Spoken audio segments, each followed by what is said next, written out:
அனைவருக்கும் வணக்கம். இன்றைக்கி டிசம்பர் 31, 2023 ஞாயிற்றுக்கிழமை. தினமணியில் இருக்கிற முக்கியமான நியூஸஸ் என்னென்னு பார்ப்போம். ஹெட்லைன்ஸ் என்ன கொடுத்துருங்கன்னா, 10 மசோதாக்களுக்கு ஒப்புதல், ஆளுநரிடம் பிரதமர் வலியுறுத்தல்னு தெரிவிச்சிருக்காங்க. அப்புறம் கிளாம்பாக்கத்தில் ரூபாய் 393 கோடியில் புதிய பேருந்து முனையம் முதல்வர் மு க ஸ்டாலின் திறந்து வைத்தார். அரசு விரைவு பேருந்தில் பயணிப்போர் கவனத்திற்குன்னு போட்டு சைடில் ஒரு ஆர்டிக்கல் கொடுத்துருக்காங்க. வேணுறவங்க யூட்டிலைஸ் பண்ணிக்கோங்க. ஏன்னா நிறைய பஸ்ஸஸ் வந்து கோயம்பேடுக்கு நீ போகாது அப்படின்ற மாதிரி சொல்லியிருந்தாங்க. அதனால் ஸ்க்ரீன்ஷாட் எடுத்து கூட பார்த்துக்கோங்க இது என்னன்ட்டு. அடுத்ததாக டேரெக்டாக இன்றைக்கான திருக்குறள் என்னன்றதை பார்த்துருவோமா? ஒரு நிமிஷம் இருங்க.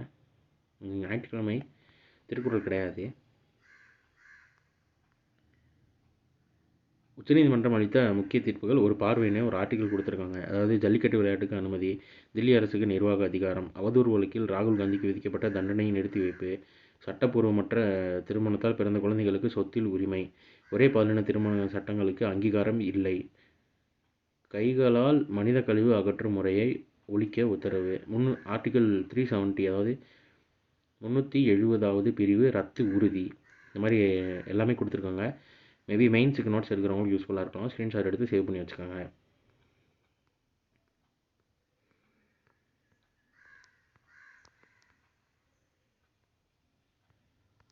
அடுத்ததாக ரைட் சைட் கார்னரில் கொடுத்துருக்காங்க பாருங்கள்.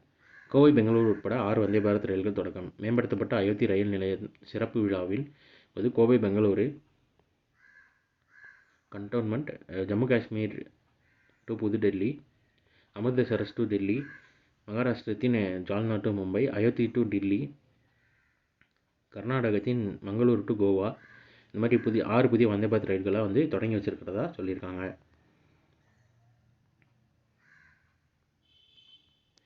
அடுத்த லெஃப்ட் சைட் கார்னரில் பாருங்கள். 14 நாட்கள் நடைபெற்ற காசி தமிழ் தங்கமம் 2.0 நிறைவு பெற்றதாக சொல்லியிருக்காங்க. உத்தரப்பிரதேசம் வாரணாசியில் இது நடந்திருக்கு. பார்த்து வச்சுக்கோங்க. அடுத்தது இலங்கை தமிழருக்கு இந்தியா எப்போதும் உறுதுணையாக இருக்கும். சிறப்பு அஞ்சல் தலை வெளியீட்டுகளால் பாஜக தலைவர் ஜே பி நட்டா தெரிவிச்சிருக்காங்க. கீழே இருக்கு பாருங்கள் இந்த ஃபோட்டோ. சிறப்பு அஞ்சல் தலை வெளியிட்டிருக்காங்க. பார்த்து வச்சுக்கோங்க. கேட்குறதுக்கான வாய்ப்புகள் இருக்குது. இது பொலிட்டிக்கல் நியூஸாக இல்லை இம்பார்ட்டன்ட் நியூஸான்னு தெரில. ஏன்னா ஒரு கட்சி சார்பாக திறந்து வச்சு இது வெளியிட்டிருக்காங்க. ஆனால் அது என்ன அப்படின்றத பார்த்து வச்சுக்கோங்க. தேயிலை தோட்ட தொழிலாளர் இருக்கிற மாதிரி வச்சுருக்காங்க.